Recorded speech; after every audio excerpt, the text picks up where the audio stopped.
The military press, or overhead press as some people call it, is a fantastic upper body exercise I think everybody should do if they have a kettlebell. Today I'm going to show you a couple of tips on finding the right pressing groove for you. Hey, I'm Ryan Jankwitz. I'm a level 2 RKC and the owner of RJ Kettlebell, and I'm on a mission to help men and women get into great shape using kettlebells. So I come from a hardstyle kettlebell training background, so the information I'm going to share with you today comes from my hardstyle background. So with our pressing groove, assuming you have healthy shoulders and you have any pain when you're pressing, we want the kettlebell to end up behind your head so that your arm is completely vertical. So I'm going to show you what that looks like. So right now when I'm holding the kettlebell in the rack position, the weight of the kettlebell is pressing down and in.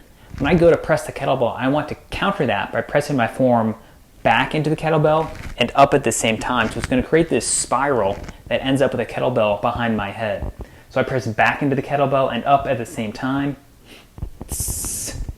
And the kettlebell is actually behind my head. If I look up, you should not be able to see the kettlebell. Now I have a straight line going from my wrist, elbow, shoulder, hip, going all the way down to my heel.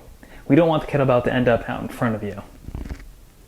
So that same kind of spiral I created on the way up, I want to recreate that on the way down to bring the kettlebell back to my rack position. Here.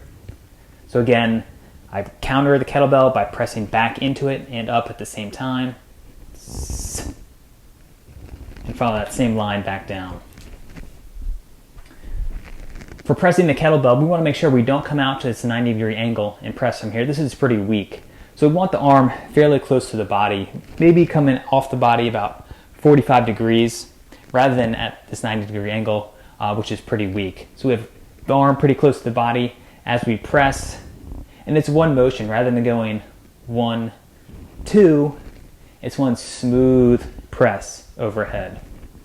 Hopefully these tips help you with your overhead press. If you have any more questions about kettlebell training, please send me a message. Stay strong.